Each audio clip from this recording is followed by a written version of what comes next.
Assalamualaikum warahmatullahi wabarakatuh. Nama saya Hasan, Fakultas Syariah jurusan HKI dari kelompok 9. Sesuai dengan mata kuliah kita Peradilan Agama di Indonesia, di sini saya ingin membahas tentang mengenai kekuasaan mutlak dan kekuasaan relatif dalam sebuah peradilan agama. Yang mana dalam sebuah peradilan kekuasaan tersebut mempunyai unsur perbedaan yang harus kita pahami perihal kekuasaan mutlak dan kekuasaan relatif yang harus diketahui seseorang sebelum mengajukan gugatan tersebut. Tujuan utama kita membahas kekuasaan atau kewenangan pengadilan adalah untuk memberi penjelasan mengenai masalah pengadilan mana yang benar dan tepat berwenang mengadili suatu sengketa atau kasus yang timbul agar pengajuan dan penyampaiannya kepada pengadilan tidaklah keliru.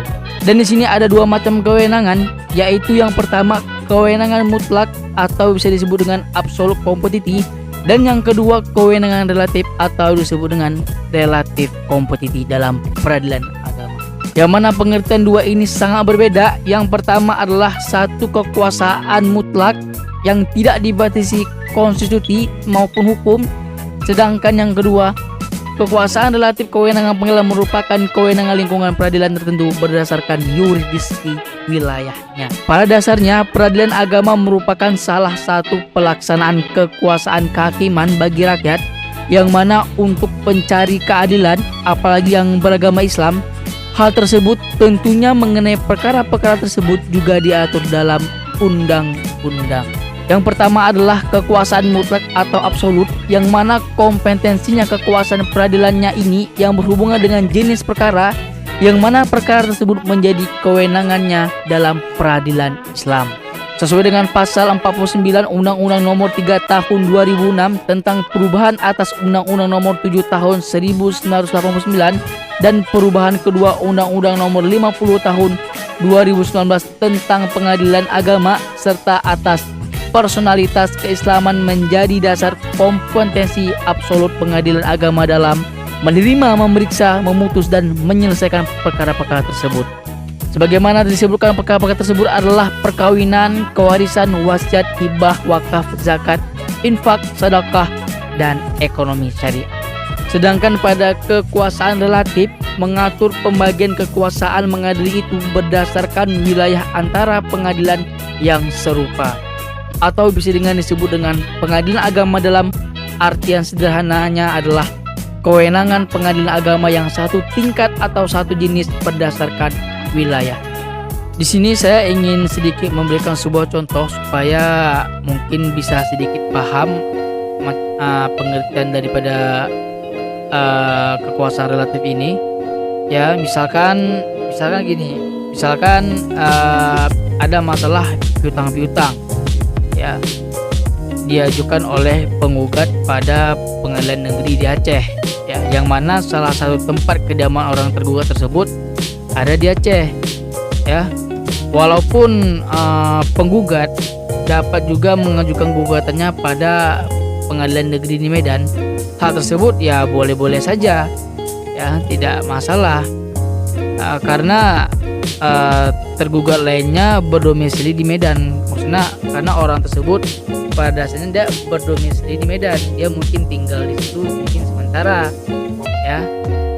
Dalam suatu asas disebutkan bahwasanya asas-asas yang berwenang adalah pengadilan negeri tempat tinggal tergugat atau disebut dengan actor squitor forum rei. Tujuannya adalah agar gugatannya diajukan dan dimasukkan kepada pengadilan negeri yang berkedudukannya di wilayah atau daerah hukum tempat tinggal tergugat. Ya, hal tersebut diperbolehkan, tidak masalah. Itulah asal maksud daripada kekuasaan relatif dalam mengatur pembagian kekuasaan mengadili itu berdasarkan wilayah. Hal ini sudah ditentukan dalam sebuah pasal yang mana untuk itu dasar kompetensi relatif pengadilan agama adalah pasal 118 ayat 1 KIR atau pasal 142 RBGJ, pasal 73 Undang-Undang Nomor 7 Tahun 1989 tentang peradilan agama. Yang mana pasal 118 ayat 1 HIR menyatakan bahwa suatu gugatan itu harus diajukan sesuai dengan daerah hukum tergugat berada.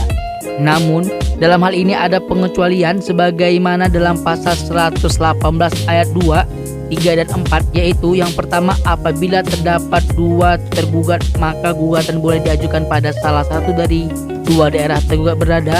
Yang kedua, apabila tergugat tidak diketahui, gugatan diajukan pada daerah penggugat. Yang ketiga, apabila gugatan yang diajukan terkait benda tidak bergerak, maka gugatan diajukan di mana letak benda tidak bergerak tersebut berada. Dan yang terakhir, apabila ada tempat tinggal yang disebut dalam suatu akad, maka gugatan yang diajukan pada tempat yang dipilih dalam akad tersebut.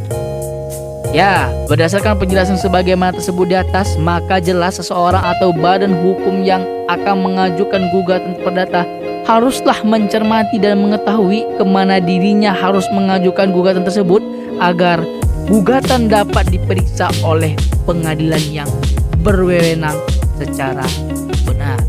Sekian video kita kali ini. Saya selaku pemateri mohon maaf jika ada kalimat dan tulisan yang salah dalam penyampaian, karena pada dasarnya tidak ada dikatakan manusia apabila tidak ada salah ataupun pelupa. Mohon maaf sebesar-besarnya. Sekian, terima kasih. Assalamualaikum warahmatullahi wabarakatuh.